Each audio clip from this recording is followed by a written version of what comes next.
judgments right away and say, oh, well, when he's leading, like he's praying like this, but I've seen him praying by himself and he prays so quickly. Right? That's definitely not happening.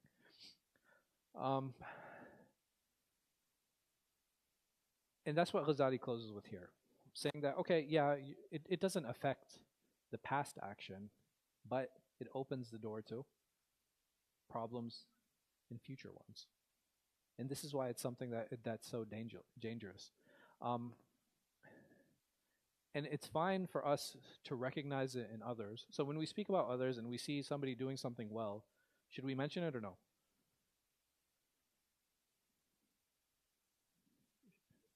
Yeah, if I see a good action in others, is it something that I should mention? Is it something that I should praise? Yeah, absolutely. Why? Right. Ideally, my intention should be to what? If I see someone, it's like, mashallah, you prayed really well, or somebody like, man, I saw you giving all that money, that was wonderful. What is my intention behind that? Right, to encourage them to do more. Right, that's the reason that we do it, because we want to encourage people to do that. And someone might say like, oh, you shouldn't praise him because you could put riyā in his heart, wa'ujab, right? Like he can start thinking that he's something. Why do I not need to worry about that? Or why should I worry less about that? Right, because I'm not seeking it, right? And I'm not trying to say it to him because I want him to start thinking he's amazing. I want to say it because I want to push him to do more, right? That's my intention. How he takes it, whose battle is that? That's his battle, right? That's his personal battle, and he needs to worry about that. That's right. That's his problem, right? It's not mine. My job is to try to encourage others, right? We should always be positive. This is how he sallallahu alaihi wasallam was with his companions. Like he was a very positive person. We can't be in situations where like, I don't want to do this because I don't want him to fall into that. That's not my job. I don't need to worry what he's going to fall into and what he's not going to fall into. My job is to be an encouraging Muslim, to be an encouraging member of the community, to push others because I want others to succeed. Sa'd ibn Mu'adh, he said, I have not prayed a prayer since I became Muslim and then informed my soul about it, nor have I followed a funeral and then informed my soul about it. What is he saying here? What does that mean?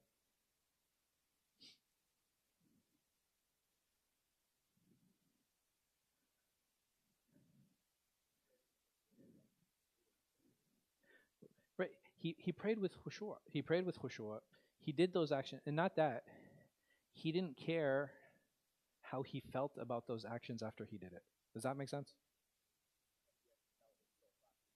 Yeah, he didn't have to tell himself like, oh, I just prayed. Do you understand? So it's like when I prayed, he never said, oh, I just prayed. Right? Or he never followed janazah and he was like, oh, I just followed this janazah. You guys see that? Do you understand what he's saying or no?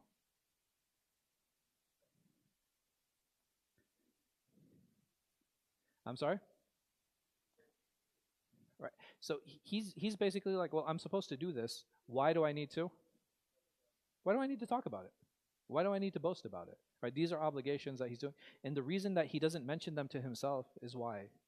Because he never wants to fall into a state where he is proud, not in a good sense, but that he starts seeing himself higher and better than others. Ibn Mas'ud, he said, I have not woken up in the morning wishing to be in any other state. What is he saying here? Right, well, not just that. I've woken, and basically he's saying that I've woken up in a state of what?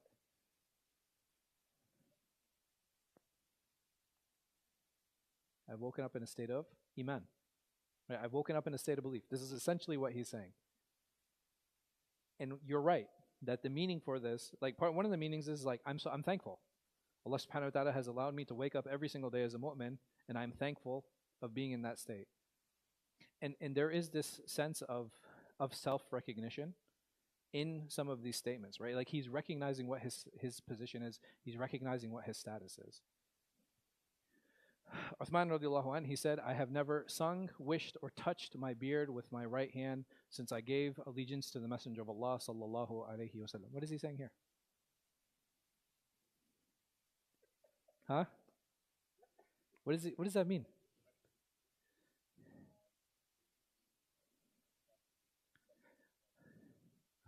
He, hmm. That once he touched the Messenger of Allah sallallahu alaihi wasallam, what did he not do?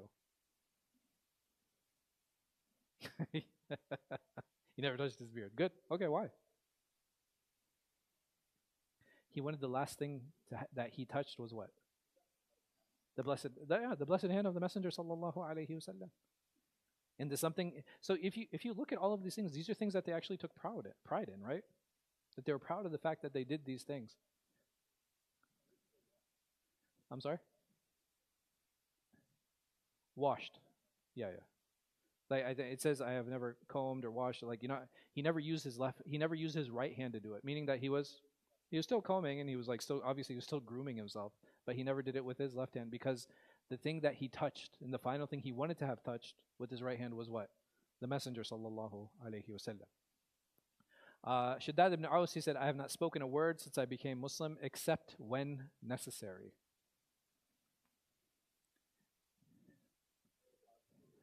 I'm sorry? No, it's excellent. Meaning that every time he spoke, what did he do? He used to take account of what he did. SubhanAllah, I actually know a brother like this. He made a promise to Allah subhanahu wa ta'ala that he would not speak except when necessary. And he's very difficult to speak to. Right? No, SubhanAllah, like even when you speak to him, he's actually thinking before he speaks. You can actually see him thinking before he speaks. I think it's a little extra. I'm sorry.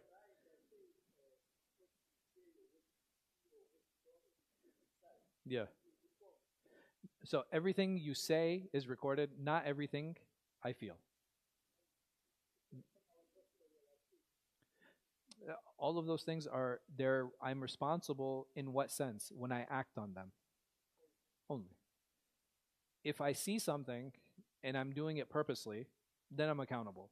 Dave, if I'm just walking and I see something, is it fair to be held accountable for that? Or if I hear somebody say something, if I hear kalimat kufr or shirk, I just hear it. Am I accountable for that? But if I go to listen to it, then I'm accountable. If I go to see something, I'm accountable.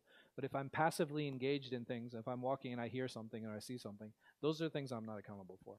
Even things in my heart, there are few things that Allah subhanahu wa ta'ala will hold me accountable for in my thoughts. Like, so Allah subhanahu wa ta'ala, He says, Inna ba'dhu dhann ithim. He says that some types of suspicion are ithim. Right? Some types. He doesn't say all types. Some types are. And which ones are those? He follows it in the same ayah, La tajassasu. Any type of suspicion that will lead me to spying, this is the type that Allah subhanahu wa ta'ala will hold me accountable for. But other types, if I'm driving and somebody cuts me off and I was like, man, I want to beat this guy. I'm thinking that, right? And I feel that. Am I accountable? No, not until I actually do something about it. So holding ourselves accountable, like holding ourselves accountable for thoughts, even the companions, they said to the Messenger of Allah, will we be held accountable for the things that we think? And he said, no. Yes.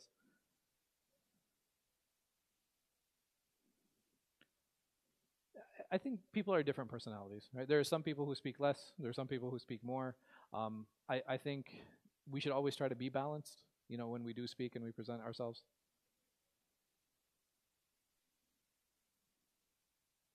Mm-hmm. No, it's important to be balanced, right? In everything, and not just that. That can be very subjective. There are times where we speak more. There are times where we speak less. In general, it's always important for us to be aware when we do speak because we will be accountable for the things that we say. Yes. Sure. Yeah. Hurting him. Yeah.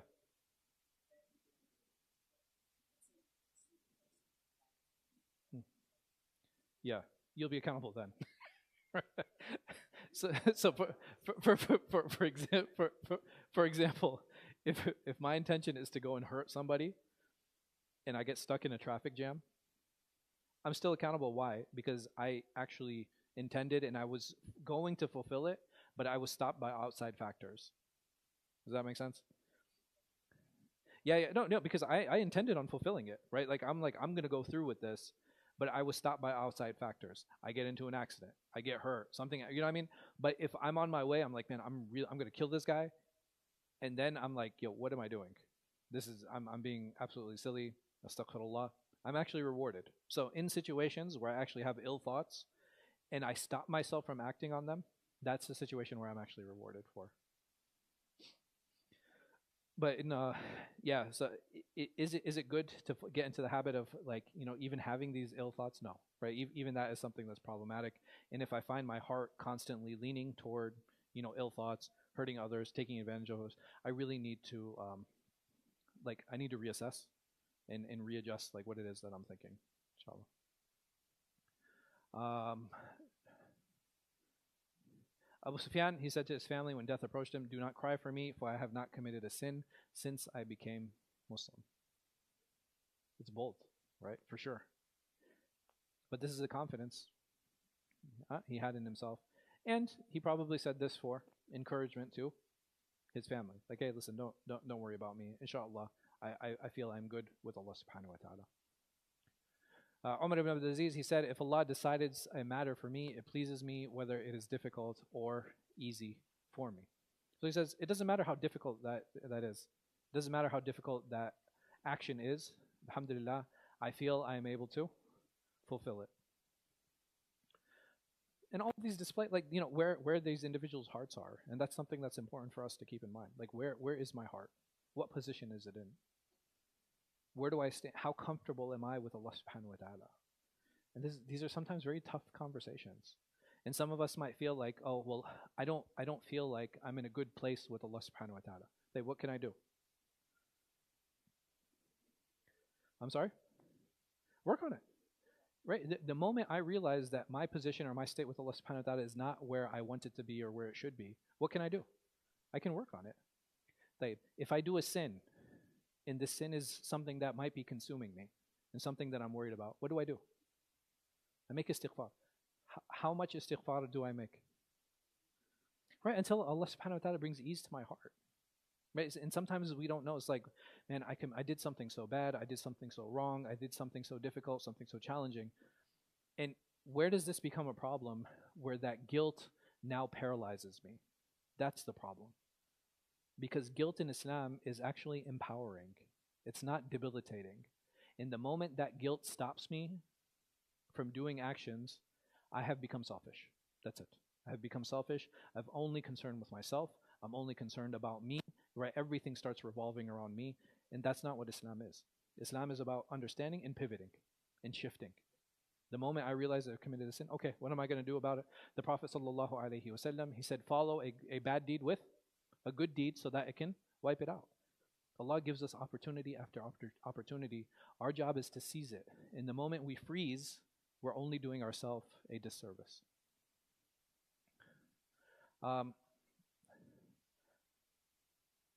So the peak of us dealing with riyā and us dealing with these problems and these issues is not being concerned with people, whether they praise us or whether they put us down. What we should be concerned about is riyā. And if the reality is that we're concerned about riyā, part of this can contradict with this idea of wanting to be imitated because we want to set an example. And sometimes that looks the same. So if you have an individual who's praying in front of others, we don't know whether he's doing it out of riyā or he's doing it to teach. And this is, even though the action itself might end up looking the same. And this is something that we need to be aware of when we're looking at others, so that we do not judge them, and to make sure that we are trying to fulfill our responsibility. So displaying actions, it's always going to be this balancing act, right? It's going to be a balancing act between we want others to follow, right? And we want to teach, or we want to set an example, and whether it's tough, right? It's this balancing act that we're always trying to play because we want to remove riyat from our hearts, but we also want to set a good example. And this can be very challenging. It can be difficult. And sometimes we imitate people to do that, right? We imitate people thinking that, okay, if we do this, it will protect me from riyat. Because this person I know to be righteous, I know this person to be noble, I know this person to be a scholar, so let me just imitate him. Like, let me start dressing like him, let me start looking like him. And he's saying here that, okay, is it possible that by you imitating this person, this can actually be a type of riyah? It's narrated that a person used to pass through the streets of Basra. Basra is in modern-day Iraq. In the morning, hearing the voices of those reciting Quran in their homes. So some of them authored a book on the pitfalls of riyah in moments of riyah. They abandoned it and people lost interest in it, and they used to say, would that book had not been written. So this man, he used to walk through the streets and he used to hear people reciting Quran at night. So he wrote a book on riyah. And this book became famous, and you were walking the streets and all of a sudden what happened? People stopped reciting the Quran. And then they were like, man, it was probably a better idea this book not be written. What happened? What is the problem in this example? What's the issue here? That riyah can be for, and it can also, it can be to do an action, and also it can be to abandon an action. Right? This is part of the issue, and this is what Imam Ghazāli is pointing out here. That we shouldn't do an action and we shouldn't abandon an action for others. This is what's important, because even abandoning an action for the sake of others can be riyah. And he's saying that this is extremely problematic, because now, what is the benefit that came out of this? Is there any benefit here? No. It was actually only a harm. It didn't help anyone. It didn't help anyone that they were leaving all of these actions and leaving all of these issues. Allah subhanahu wa ta'ala, He will always protect and support this religion. And it's not necessary that we harp on issues, right? A lot of times we'll get stuck on certain issues, we'll get stuck on certain ideas, and we'll try to push those onto others without realizing that if I push too much, what happens? I can actually push people out, right? If I push too much, I can actually push people away. I can push people away from the religion. So now, instead of me wanting to protect and help others with their riyah, I've completely pushed them out of the religion altogether. And I haven't really benefited anyone.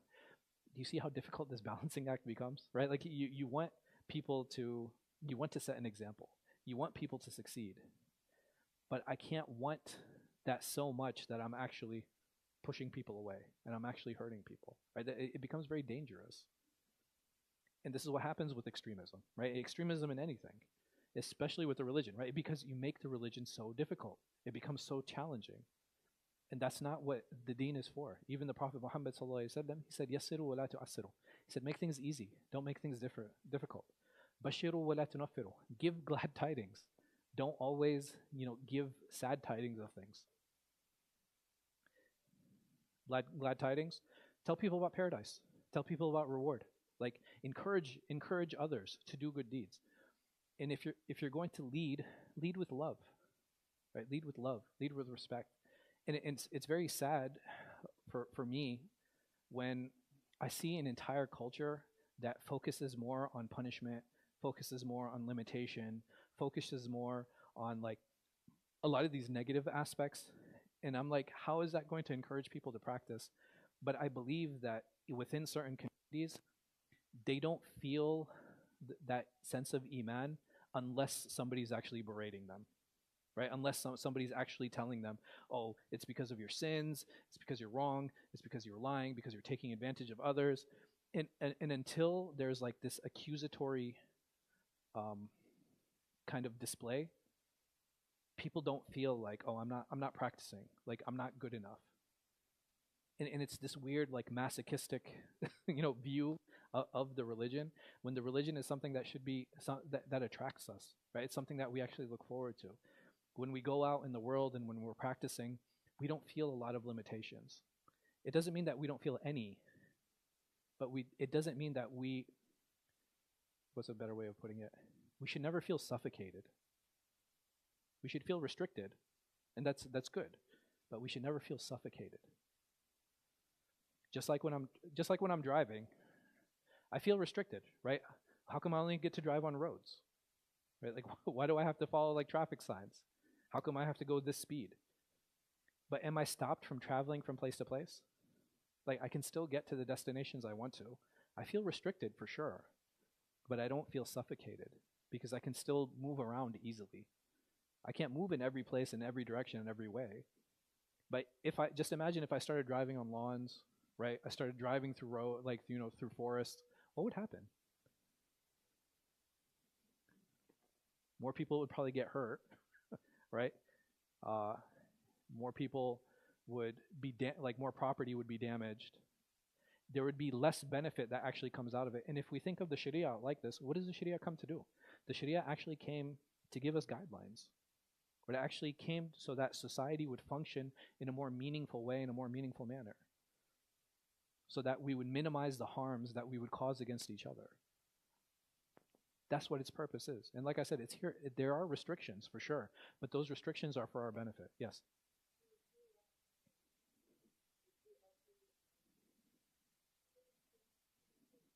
Yes. No, absolutely. Like silat rahim, right? Understanding on how to maintain family ties, understanding the boundaries that we have with each other, understanding how I'm supposed to deal with my parents understanding how they're supposed to deal with me, the rulings on between a husband and a wife. What are the obligations of a husband toward a wife, the obligations of a wife toward a husband? Understand the obligations between friends, right? Like, how am I supposed to deal with my friends? What are their rights? Right? All of the Sharia demand, like, it dictates all of these for us.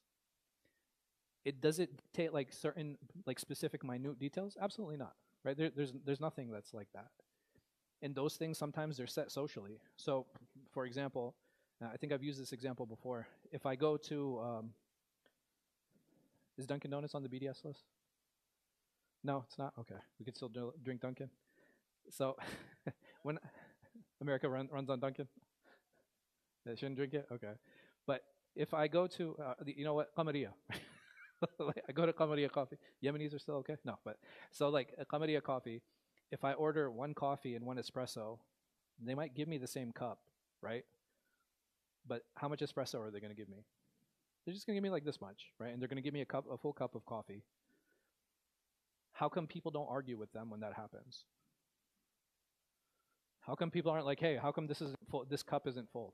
Yes. I'm sorry?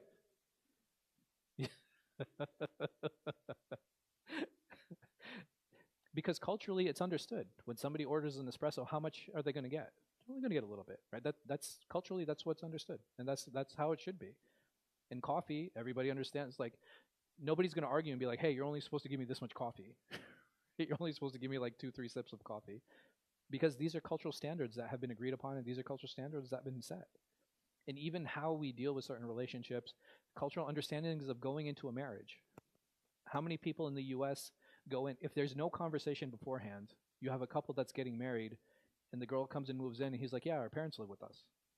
Is that something that's culturally common? It's like, it's a surprise. No, it's a surprise. Why? Because this is not something that culturally happens in every home. That's a conversation that needs to happen before they get married. Yeah. What do? You have conversation. No, I'm saying, like, you will not have agreement in everything. So when there are spaces that are like, hey, I don't know this, what do? You ask. That's what's supposed to happen in all of these transactions. If I don't know about a transaction, if I'm going to purchase a car and I want to know, like, does it have this feature? Can I just purchase a car and then get angry it doesn't have the feature I'm looking for? No, I have no right. I'm sorry? Again, you're absolutely right, but we as individuals, we have every obligation to ask whatever it is that we want and whatever it is that we seek. And if the other party lies, now I have grounds to actually void the contract. I had a couple recently that had gotten married. He had asked her before they got married, have you had any relationships before we got married? She said no. He came to find out through her previous boyfriend that they had a relationship. And he's like, well, what do I do? I was like, well, you actually have grounds to break your marriage because she lied. And we're not judging her, not judging her past, not judging what happened, but you cannot lie when it comes to these issues. Yes.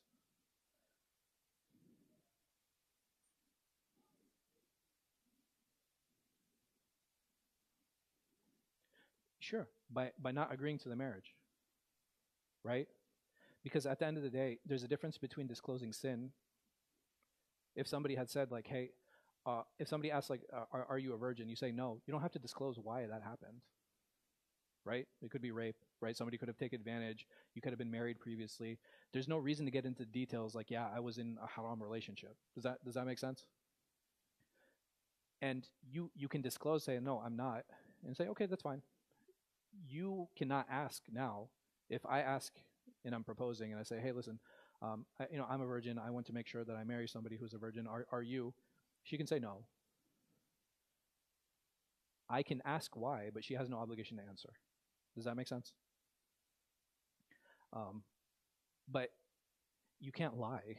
You'd be like, yes, I am, and you're not, because at the time of the contract, this was one of the agreements that you had. And once that contractual violation is there, he has grounds to nullify the marriage. I'm sorry? She can, and then he can decide on whether he wants to pursue or not. Make sense?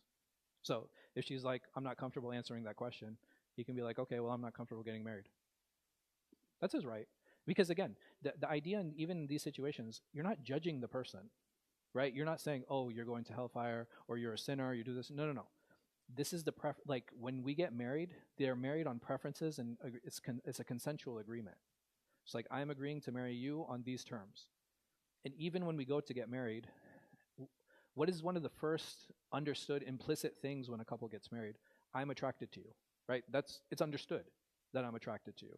And that's one of the reasons they get married. Is it possible that people get married, right? They go through the courting process, they've seen each other, they've met each other, and then they go after you like, well, actually, I'm not attracted to you.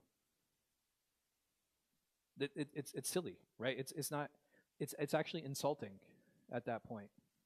So, like I said, there are certain cultural understandings that come into play in some of these relationships, but even those can be guided by the Sharia, right? They're not necessarily dictated, but they are guided.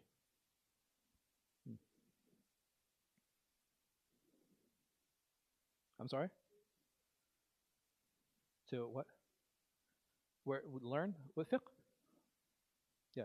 Why? Like, the Sharia is the Quran and the Sunnah. Very simple. Like if somebody said, "What is the Sharia?" The Sharia is the Quran and the Sunnah. All right. How do I apply it? How do I understand it? How do I take rulings from it? What do I study? I study fiqh. Simple as that. Because fiqh is meant to help us categorize the things that are halal and haram. And once I have that, it gives me a good idea. Even, subhanAllah, one of the chapters that is studied in fiqh is called Ashrat al-Nisa, how to live with your spouse. Like, how do you live with your wives? And from that, it details like, okay, what are the obligations? What are the expectations? You know, how do you deal with irreconcilable differences? Like, all of these things are very important discussions. Like, if I don't know how to express to my wife doesn't know how to express to me, all right, what are some of the steps that I can take to bring some type of reconciliation? Is it worthy that we even try to reconcile, right? You know, these are all things that are really important conversations that need to happen. Because the reality is, like, and I didn't mean to get too much of a tangent on marriage, but it always ends in marriage, right? So like when it comes to marriage, like of a couple, they're essentially deciding to stay married every day, right? Like every day that they wake up, they decide that they want to stay married, and that's a really big paradigm, right? Like that's a really big deal if individuals decide that, okay, no, this is why it's important enough for me to invest. I'm so invested in this person that I want to stay married. Right? I'm so invested in my wife. My wife is so invested in me that we want to continue this relationship. And that's important, and it's powerful. But it is something that is consensual. So part of that consent is understanding, like, okay, these are the terms that we're actually marrying on. But I think it's time for adhan now. We'll stop here. I'll see all of you next week, inshallah.